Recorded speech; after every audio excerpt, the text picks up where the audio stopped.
जी मेरे भाई, exchange transaction IS 16 में जो IS 16 का स्टैंडर्ड होगा ना, IFRS, उसके अंदर वो पैराग्राफ 24, 25, 26 वो सारा एक्सचेंज से रिलेटेड है। ठीक है, और उसके बारे में यहां तक बातें लिखी हुई है। आगे बढ़ते स्टैंडर्ड की जो लैंग्वेज है वो हम बहुत मुश्किल से समझते हैं, तो इसलिए हम फिर अपनी देसी लैंग्वेज पे आते हैं कि अच्छा जी, एक्सचेंज ट्रांजैक्शन का मतलब क्या है और हमने क्या करना है उसमें।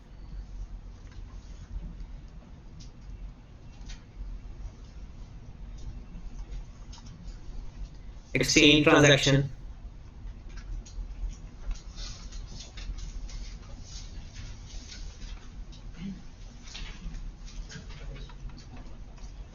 कोशिश करेंगे आज सिर्फ ये कॉन्सेप्ट पढ़े और इतना अच्छा पढ़ेंगे समझ आ गया। सबसे पहले जनाब, हमने अपना एसेट देना और उसके बदले दूसरा एसेट लेना। ये कैसा होता है? रिप्लेस करना, वो और चीज है। पुराना एसेट बेच के नया एसेट खरीदना, वो होता है रिप्लेस करना। एक होता है पुराना उसी पार्टी को देकर उसी पार्टी से नया लेना, उसे कहते हैं एक्सचेंज करना। मतलब आपने अपना मोबाइल फोन मुझे बेच के जाकर मार्केट से नया खरीद के आओ, तो आपने अपना सेल फोन रिप्लेस किया है, एक्सचेंज नहीं है। तो आपने डिस्पोजल की अलग ट्रांजैक्शन करनी है और एडिशन की अलग ट्रांजैक्शन। बट अगर आपने मुझे सेल फोन देके मुझसे ही सेल फोन ले लिया, तो इसे हम कहते हैं कि आपने एक्सचेंज ट्रांजैक्शन। पता चल गया? जब कोई एसेट रिप्लेस करोगे तो डिस्पोजल की अलग डीलिंग, एडिशन की अलग, और जब आप लोग एक्सचेंज करोगे तो इसका कुछ और होता है। पहले बात कि हमारे पास दो एसेट हो गए, एक एसेट हो गया न्यू एसेट। ये कौन सा है जो हम ले रहे हैं या दे रहे हैं? ले रहे हैं। न्यू एसेट मतलब कि वो वाला एसेट जो हम रिसीव कर। एक है पुराना एसेट। ये कौन सा एसेट है बोला? ये वो एसेट है जो आप दे रहे हो। ठीक होगी बात? अब नया एसेट हमने करना है डेबिट और पुराना एसेट हमने करना है क्रेडिट। जनरल पास करें पहले तो लॉ जनाब, जो एसेट रिसीव करोगे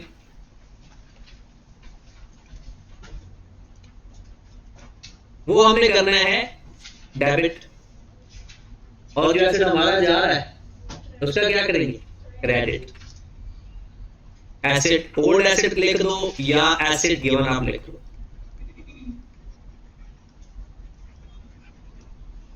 हाँ जी, इसमें एक एसेट जिसको हम दे रहे हैं, उस एसेट की अक्यूमुलेटेड डेप्शन भी तो हमारी बुक्स में होगी। उसका क्या करें? खत्म करें। तो कैसे खत्म करेंगे? क्रेडिट कर देंगे।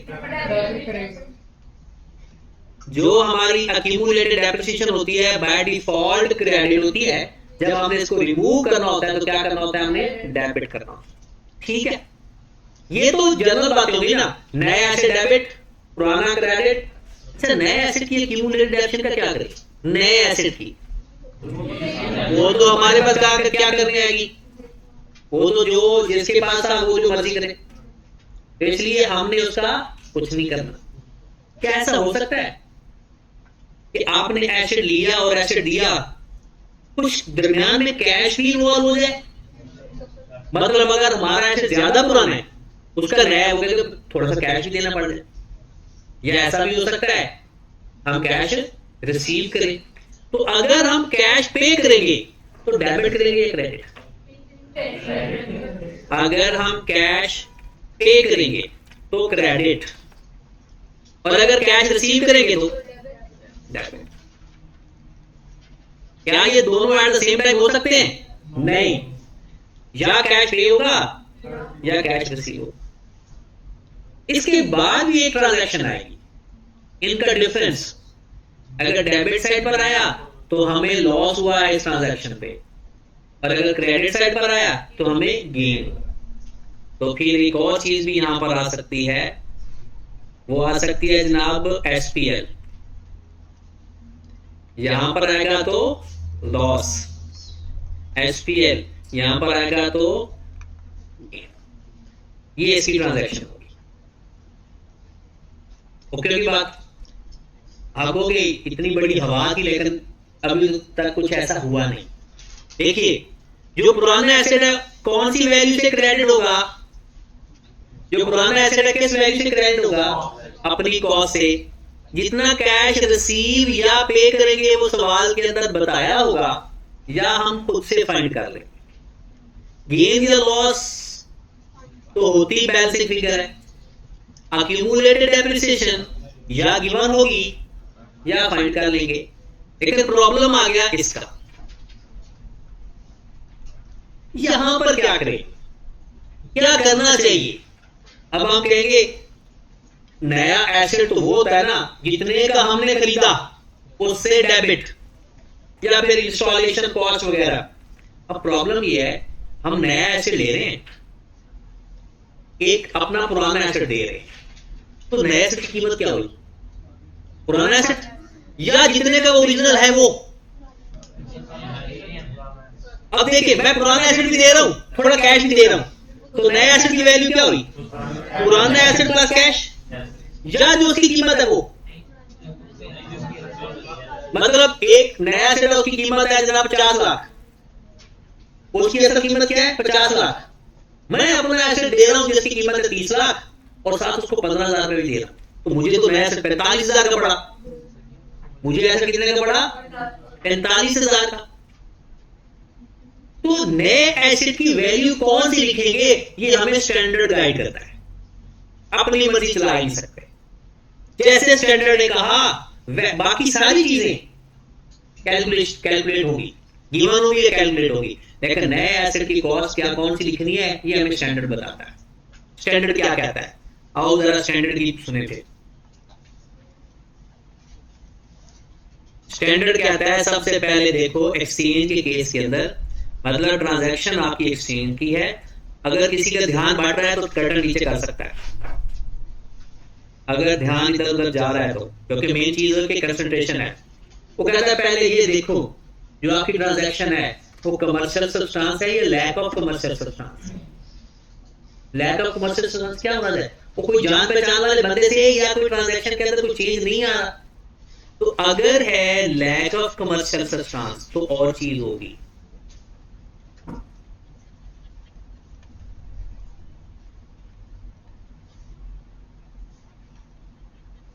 और अगर कमर्शियल सब्सटेंस है तो और चीज होगी।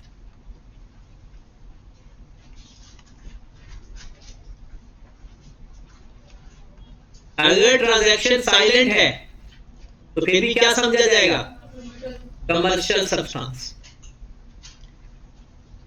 पहली बात लैक ऑफ कमर्शियल सब्सटेंस या तो बताया होगा या हिंट होगा। क्या बताया होगा, हिंट क्या होगा, no change in future cash flow.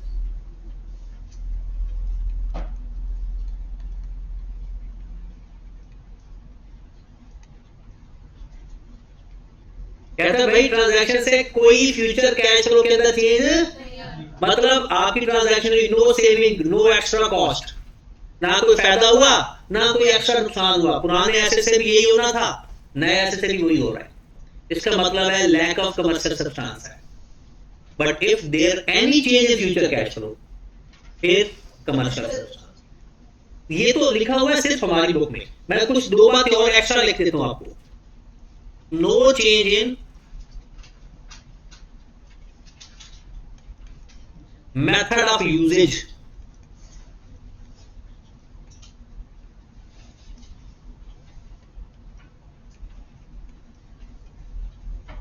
no change in operation methods। ये दो लास्ट पॉइंट हमारी बुक में डिस्कस नहीं हुए। ऊपर वाला है कि फ्यूचर कैश फ्लो में अगर कोई चेंज नहीं आएगा तो लैक ऑफ कमर्शियल सब्सटेंस।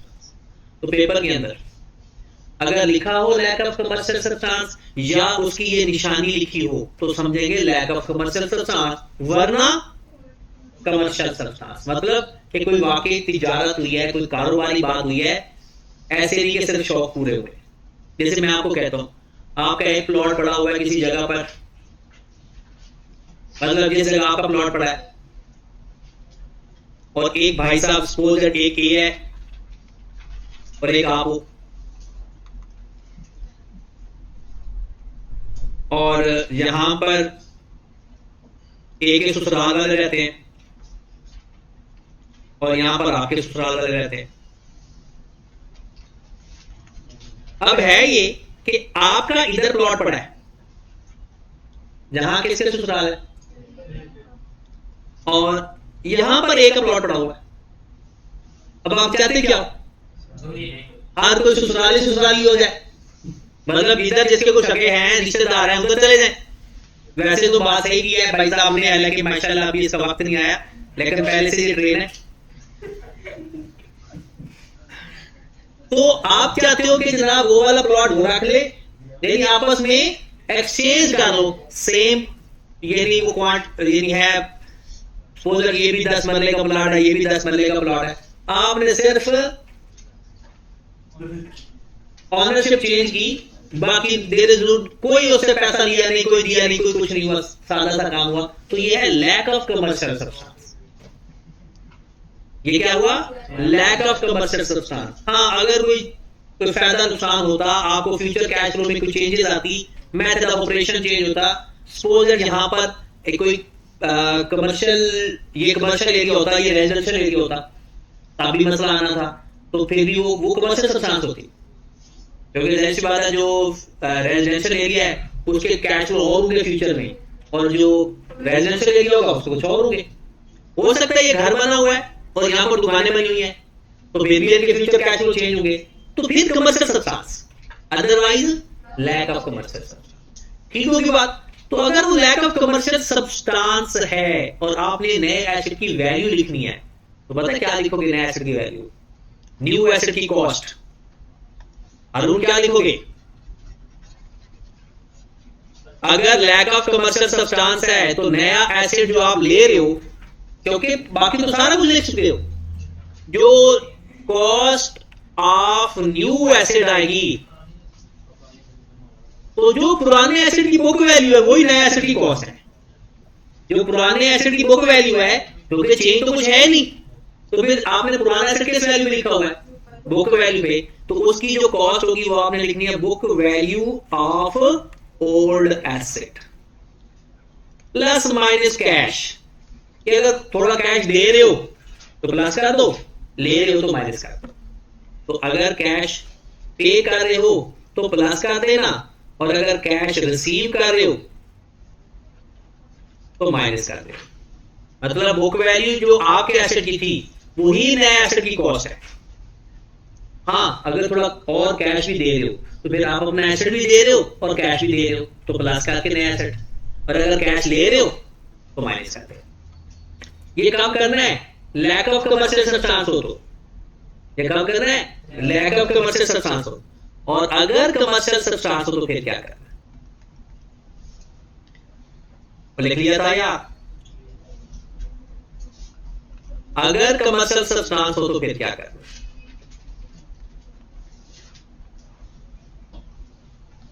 जी बताओ। फिर कहते हैं अगर लैक ऑफ कमर्शियल सब्सटेंस हो तो बुक वैल्यू में लिखते हैं, और अगर कमर्शियल सब्सटेंस हो तो फेयर वैल्यू में लिखते हैं। ये एक सादा डायलॉग है। लैक ऑफ कमर्शियल सब्सटेंस हो तो बुक वैल्यू में लिखते हैं, और अगर कमर्शियल सब्सटेंस हो तो फेयर वैल्यू में लिखते हैं। और प्रॉब्लम ये किसकी फेयर वैल्यू, ऐसे तो दो है, वो नया एसेट की फेयर वैल्यू लिखोगे या पुराने एसेट की फेयर वैल्यू में लिखोगे, तो किस पे लिखेंगे, Which one is more reliable? कैसे लिखेंगे, Which one is more reliable? ऐसा होता है ना, जैसे सपोज आपने एक, आपके पास सेल फोन है, सेल फोन आपके पास है नोकिया 3310, तो पता है ना एक पुराना सा होता था सबसे पहले, वो 3310 पता है। अब आप उसको मार्केट में लेकर जाते हो, उसकी तो कोई एक्टिव मार्केट ही नहीं है, वो तो ट्रेडिंग हो रहा, तो क्या उसकी फेयर वैल्यू रिलायबल हो सकती है? वो जिस एसेट की मार्केट ही ना हो उस एसेट की फेयर वैल्यू रिलायबल नहीं होती।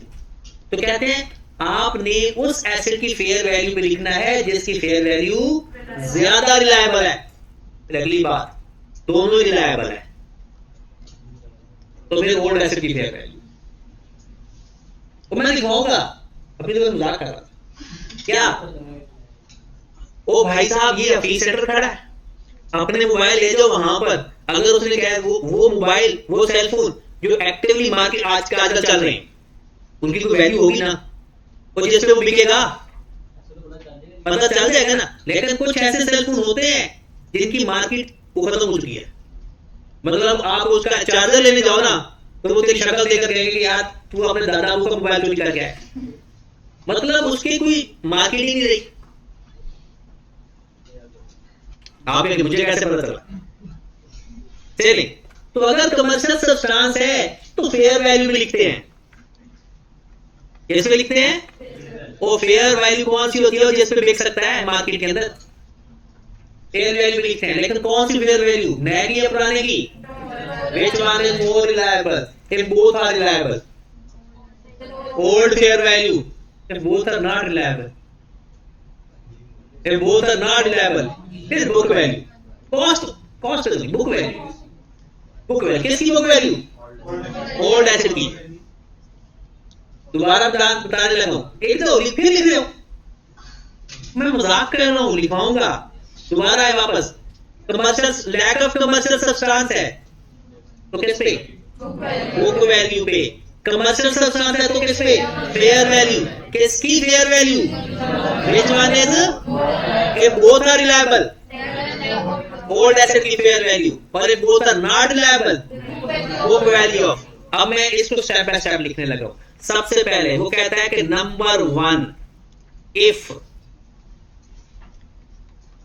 Fair value of new asset is more reliable.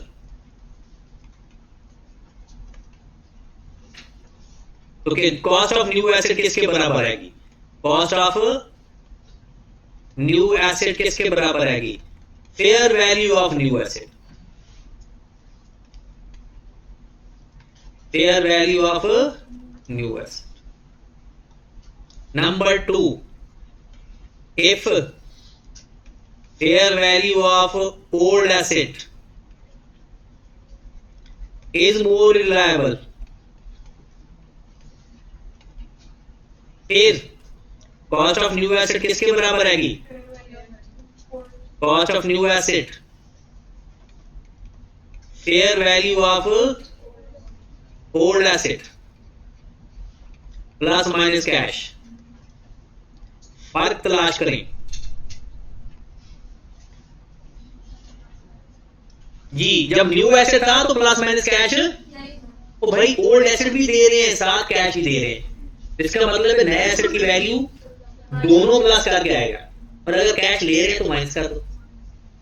Cash पे कर रहे हो तो plus.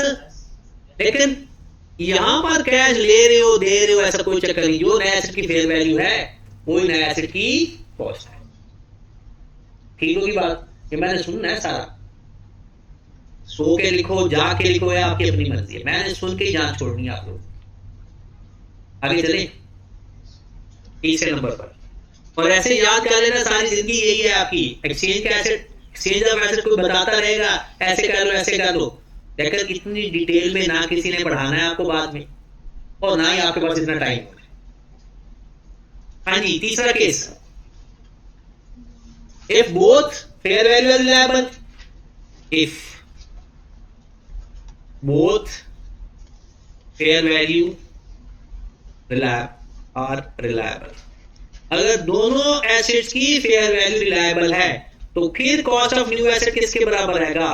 Cost of new asset is equal to fair value of old asset plus minus cash. तो जब भी ओल्ड एसेट का जिक्र करोगे ना, प्लस माइनस कैश का जिक्र लाजमी करोगे, अगर साथ कैश भी दे रहे हो।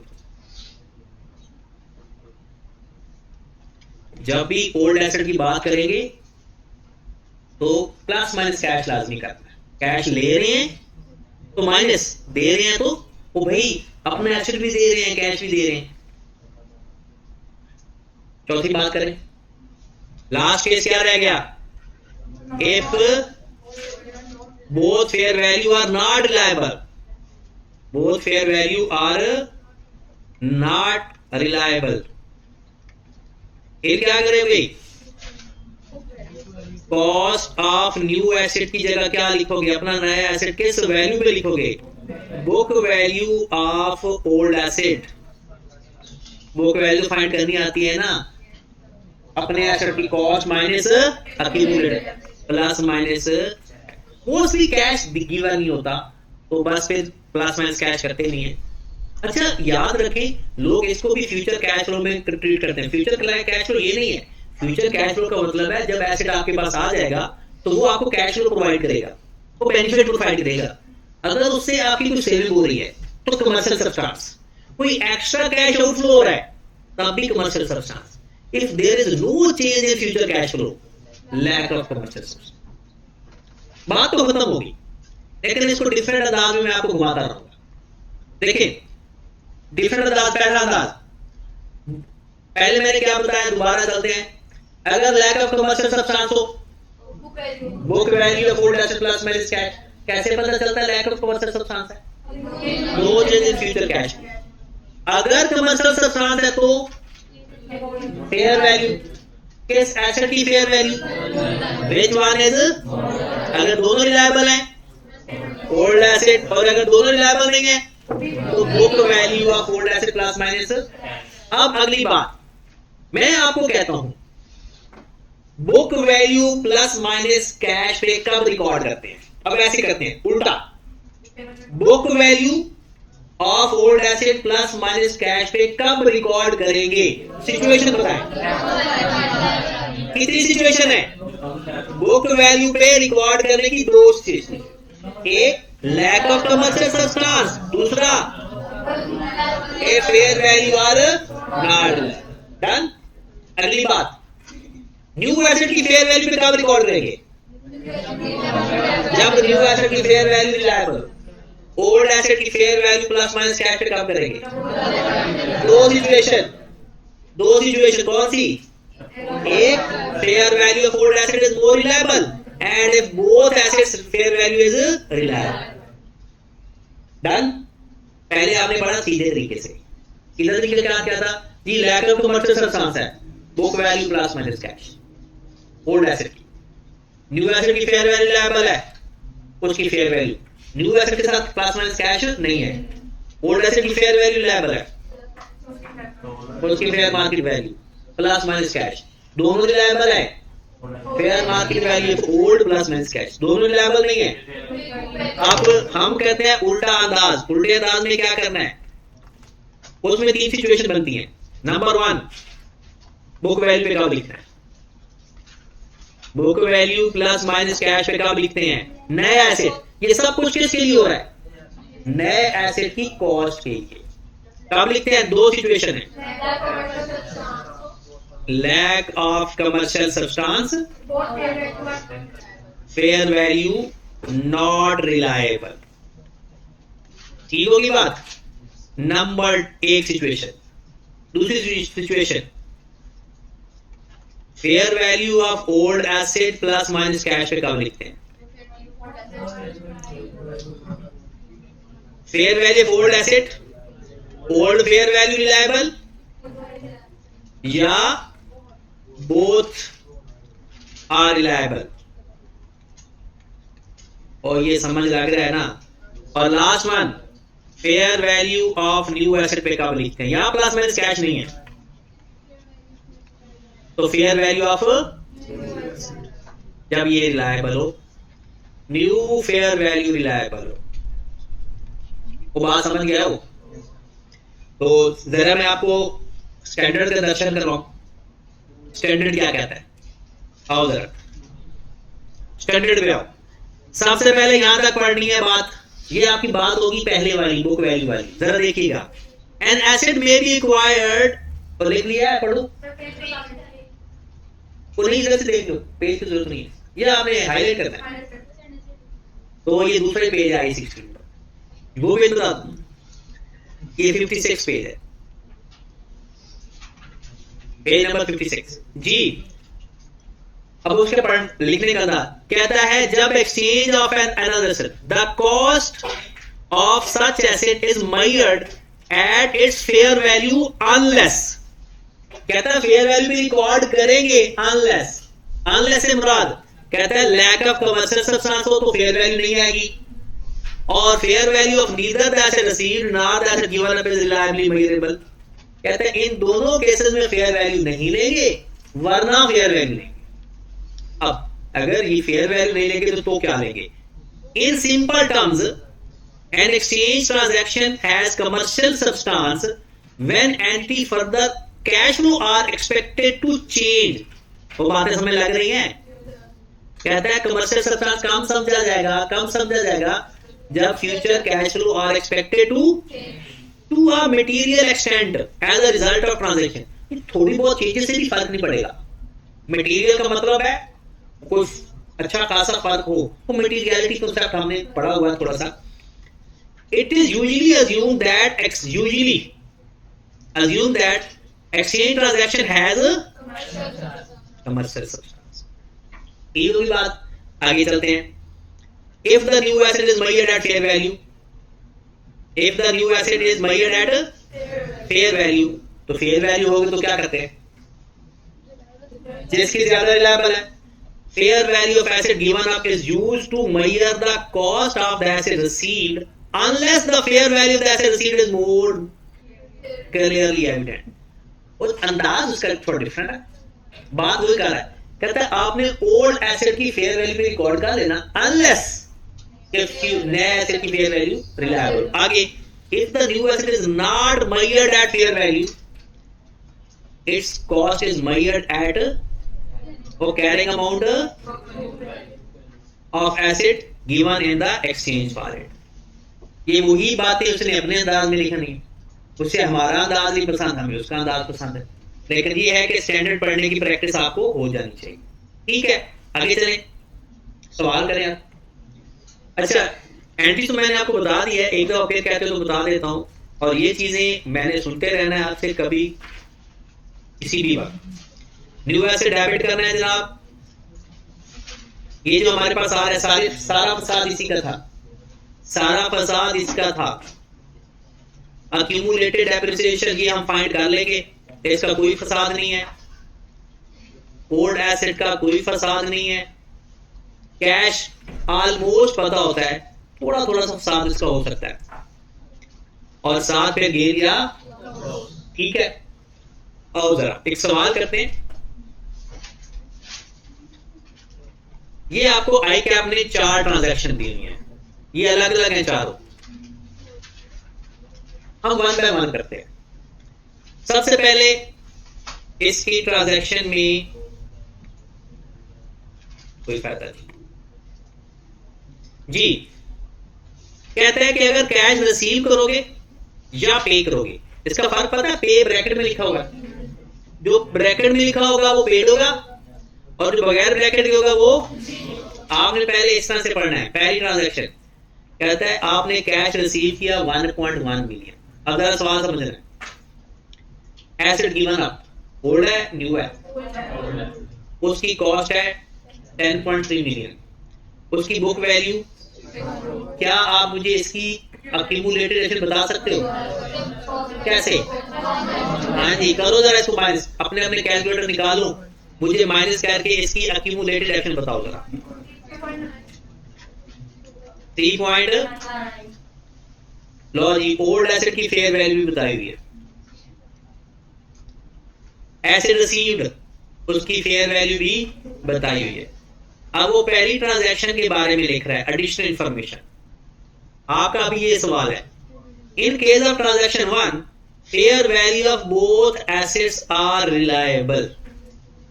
दोनों एसेट्स की फेयर वैल्यू रिलायबल है, तो बताओ नए एसेट की कॉस्ट क्या होगी? Fair market value of old asset plus minus cash. Cash लेंगे तो प्लस, सॉरी लेंगे तो माइनस, एक देंगे तो प्लस। तो आओ जरा, दोनों रिलायबल है तो न्यू एसेट की बुक, न्यू एसेट को किस पे लिखे हुए? Fair value of old asset 8.5, और कैश रिसीव कर रहे हैं -1.7, ये होगा हमारा नया एसेट। मैं कहता हूं कि इसकी जर्नल एंट्री भी पास करते हैं। न्यू एसेट डेबिट क्या फाइंड किया? 7.4। और अक्यूमुलेटेड एक्शन फाइंड कर ली थी आपने कितनी? 3.9। कैश ले रहे हो, दे रहे हो? ले रहे हो तो कैश डेबिट 1.1। ओल्ड एसेट कितने से? इसकी वैल्यू गिवन है 10.3। और बस बाकी डिफरेंस आ गया। गेन है लॉस? गेन है तो एसपीएल इधर आ जाएगा। कितने से? 2.1 लॉस। अब एक्सचेंज के केस में या तो आपसे नया एसेट की कॉस्ट के बारे में काम करवाएगा या वो कहेगा गेन या लॉस मुझे बताओ।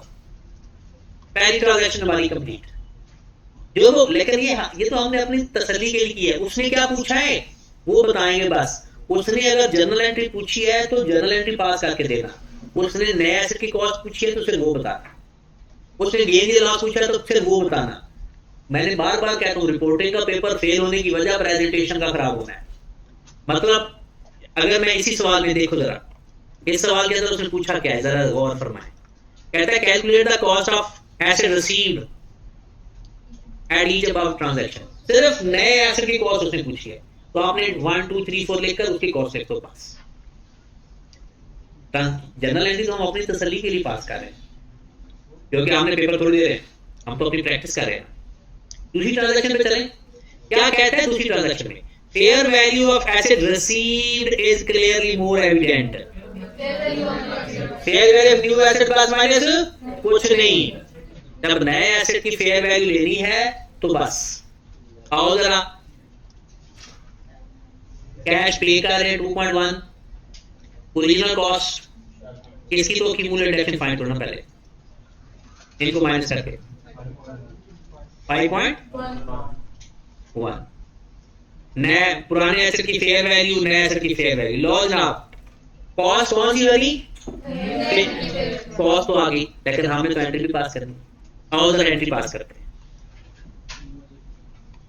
न्यू एसेट किस वैल्यू पे आएगा? और जिसको ना समझ लगे वो पूछ ले यार, शर्माना नहीं है। अक्यूमुलेटेड एक्शन ओल्ड एसेट जो उसकी कॉस्ट है कितना है? 12.4। 12.4। कैश ले रहे हैं, दे रहे हैं 2.1। कैश ब्रैकेट में था, पे कर रहे हैं तो कैश कितना? लॉस ना। अगर डेबिट साइड पर आएगा तो लॉस, क्रेडिट साइड पर आएगा तो हाँ जी बताओ गेन है लॉस कितना? डन। पेपर में ये सवाल आया हुआ है। मतलब कैसे? उसने पूछा है हर ट्रांजैक्शन का गेन या लॉस होता है। पेपर में ये सवाल आया हुआ है तो क्या पूछा गया है आज। और इस सवाल में क्या पूछा हुआ है? नया एसेट किस वैल्यू पे आएगा। और हो सकता है आपकी दफा आ जाएगी एक्सचेंज की जनरल एंट्री पास करें, इसलिए हम पहले से ही एंट्री पास कर रहे हैं। ठीक है, अगली बार 2 रह गए। और जरा कोई कैश ना लिया ना दिया, दोनों केसेस में ओरिजिनल कॉस्ट बुक वैल्यू तो क्यूमुलेटेड एक्शन आ जाएगी, क्योंकि दोनों सेम है ना, इसलिए मैं साथ साथ कर रहा हूं। 7.11.1 और फेयर वैल्यू ओल्ड एसेट की क्या है? 4.6 और नया एसेट की 4.1। और कहता है इसकी अवेलेबल नहीं है। और जिसकी अवेलेबल ना हो ना मतलब उसकी एक्टिव मार्केट नहीं है। और जिसकी फेयर वैल्यू अवेलेबल ना हो ना मतलब उसकी एक्टिव मार्केट। और जरा तीसरी ट्रांजैक्शन में और चौथी ट्रांजैक्शन में क्या कहता है? तीसरी fair value of neither asset is reliable. कहता है किसी तो book value of old asset plus minus cash, और कैश है नहीं तो मतलब क्या हुआ? Book value. दूसरा भी पढ़ लो। कहते हैं in case of transaction 4 entity future cash flow are not expected to change. Not expected to change मतलब lack of commercial substance, lack of commercial. दोनों केसेस में क्या वैल्यू आएगी? Book value of old asset plus minus. और दोनों ये देखिए पहली हमारी भी कॉस्ट 7.4 निकली थी, फिर 9 और इनमें क्या आएगी? Book value. लेकिन हम तो एंट्री भी पास कर रहे हैं ना, इन दोनों की एंट्री सेम होगी। न्यू एसेट किस वैल्यू पे लिखा जाएगा? बुक वैल्यू पे। और बुक वैल्यू क्या है? accumulated depreciation 11.1। No cash. Old asset उसकी कॉस्ट कितनी है? 14 पॉइंट पता ना कैश कितना आउट हुआ ना आपको गेन या लॉस। बात समझ लगी? एक्सचेंज का केस हो जाएगा डन। बट एक चीज और आखिरी चीज, आप मुझे बताओ, जो सो रहे थे या दूसरों को डिस्टर्ब कर रहे थे, कौन किसको डिस्टर्ब कर रहा है बता सकता है या मैं बताऊं?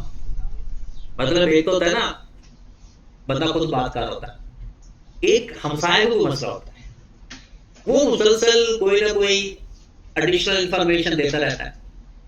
तो इसलिए आपको इजाजत है क्लास में अगर आपके कान में कोई फुसर फुसर कर रहा है तो आप उसको एक थप्पड़ रिसीव करें, ठीक है? आवाज यहां तक आए, बस बाहर न जाए, ठीक है? ये आपको इजाजत होती है, उसकी वजह ही है क्योंकि भाई साहब वो अपना तो नुकसान कर ही रहा है, साथ आपका भी कर रहा है। तो कभी भी ये चीज बर्दाश्त ना करें। और बेहतर तो यही है कि देखें पेपर फेल हो जाए ना तो जो मर्जी हम कह रहे हैं, बंदे को, आपके पेरेंट्स को यही लगेगा कि आपके अंदर कोई कमी है। पेपर पास हो जाए ना तो फिर आप जो मर्जी करते फिरते रहे, जो मर्जी करे, कोई कुछ नहीं कहता। खानदान में यही कहते हैं ये जो मर्जी करता है पास हो जाता है, ये कर कुछ लेता है, ठीक है? तो पेपर पास करना आपकी ना इज्जत है। और मैं कहता हूँ सीए वालों की इज्जत बेइज्जती पेपर के साथ है।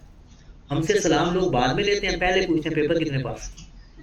सीए वीडियो ये आपकी पेपर तब तक जान नहीं छोड़ते जब तक आप क्वालिफाई ना कर लो। हमें फाइनल के अंदर भी एक ही बात पूछा, जी दसो पेपर कितने पास। तो याद रखें अगर आपने अपनी इज्जत बचानी है तो पेपर पास करने। तो पेपर हमारी इज्जत बेइज्जती है इसके ऊपर, जिसके ज्यादा पेपर पास उसकी ज्यादा इज्जत। इवन के फॉर्म्स के अंदर आप जाओगे ना तो जिस बंदे के जितने ज्यादा पेपर पास होते हैं ना उसको बंदा ने बड़े अच्छी नजरों से देख, चाहे वो जूनियर हो चाहे वो सीनियर हो। वरना क्या कहता है यार हमारा बड़ा सीनियर बड़ा काम आता है लेकिन उसको पेपर नहीं पास, बंदे का दिल ना दिल टूट जाता है। तो अपने दिल को संभालें। ये जो दिल तोड़ने वाली बातें होती है ना आपको पता है फिर कितनी दर्दनाक हो। तो सीए वालों का दिल सिर्फ पेपर के साथ जुड़ा हो। तो इसलिए पेपर ज्यादा से ज्यादा पास करें ताकि हमारा दिल ज्यादा से ज्यादा खुशगवार हो। एक आखिरी बात करने लगा हूं तो समझो कि ये कहानी खत्म। मैं आपको कल ना कुछ ट्रांजैक्शन भेजूंगा, आपके ग्रुप में शेयर करूंगा शॉर्ट फॉर्म में। 10 ट्रांजैक्शन है, आपने उनकी जर्नल एंट्री पास है, जर्नल एंट्री नहीं, cost of new asset find करके जिसकी एंट्री पास हो सकती हो आप बल्कि एंट्री भी पास करना। कुछ एडिशनल इंफॉर्मेशन मिसिंग होगी क्योंकि वो कॉस्ट के लिए बताया गया ना, तो उसके लिए ना वो ऐसे जैसे हम लिख देते हैं ना ऐसे खाली जगह 3 दफा क्रॉस कर देते हैं, तो आपने उसकी जगह ये वैल्यू लिख देगी। मतलब अगर रेट ऑफ डेप्शन नहीं गिवन तो फिर इसकी एक्यूमुलेटेड डेप्शन नहीं फाइंड हो सकती। या ऐसा करें कि आप 10% उसके ऊपर रेट अप्लाई कर देना और मेथड कर लेना WDV, बस सारे सवाल कर लेना। हर की जनरल एंट्री पास करके आना, मतलब 10 एंट्रीज पास करनी है। एक सेंटेंस आपको मिलेगा वर्ड ट्रेड इन अलाउंस के नाम से।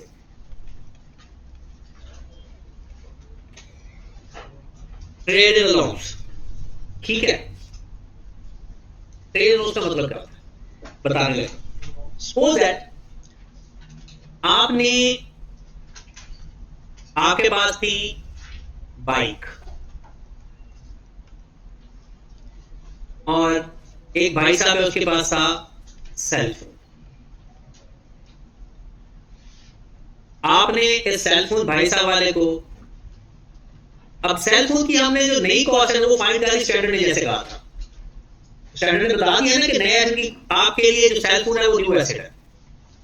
न्यू एसेट आपका सेल फोन है और आपने कॉस्ट फाइंड कर ली कि सेल फोन था 70,000 रुपए का। सेल फोन की क्या कीमत थी? 70,000 रुपए।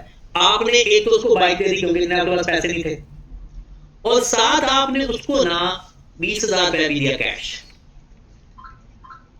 आपने अपनी बाइक भी दी और 20,000 रुपया भी दिया और सेल फोन ले लिया। अब आप मुझे ये बताएं आपने बाइक अपनी पुरानी गाड़ी, पुराना एसेट आपका बाइक है ना, कितने में दिया? 50,000 को ट्रेड एंड लॉस कहते हैं। 50,000 को क्या बोलते हैं? तो फिर ट्रेड एंड लॉस हुआ क्या? पुराना एसेट आपने कितने में उसको एडजस्ट करवाया, नए एसेट की कॉस्ट में पुराने एसेट की वैल्यू कितनी एडजस्ट हुई, बाकी का कैश। तो आप इसे कह सकते हो sale value of disposal value of old asset, या जो आपने न्यू एसेट की कॉस्ट के अंदर पुराने एसेट की वैल्यू एडजस्ट करवाई उसे बोलते हैं ट्रेड इन अलाउंस। तो आप ट्रेड इन अलाउंस का क्या मतलब हो गया, इसके कई नाम आप लिख लो, disposal value of old asset. फिर क्या इसको फेयर वैल्यू ओल्ड एसेट कह सकते हो? नहीं, क्योंकि वैल्यू ज्यादा में भी एडजस्टमेंट हो सकती है, कम में भी हो सकती है। फेयर वैल्यू से कम या ज्यादा पे ट्रेड इन अलाउंस हो सकता है। हो सकता है आपको मोबाइल इतना पसंद आ गया हो कि घर तो आप पैदल ही आएंगे ना, क्योंकि बाइक तो आप लेकर जा रहे हो, बाकी घर वाले क्या कहेंगे वो बात की बात है। ठीक होगी बात। तो ट्रेड इन अलाउंस क्या होगा, ओल्ड एसेट की adjustment value in case of exchange, या disposal value in case of, ये सिर्फ एक्सचेंज के केस में होता है ट्रेड इन अलाउंस। ठीक होगी बात, सारी बातें आज की समझ लगी। चलिए जी, कल इंशाल्लाह पहले आपसे ये बात सारी बातें सुनी जाएंगी, फिर आगे बढ़ेंगे और आपने वो 10 सवाल भी करके आए। ओके जी। तो ये IAS 16 में से बड़े कॉन्सेप्ट में से एक ये बड़ा कॉन्सेप्ट भी। ओके।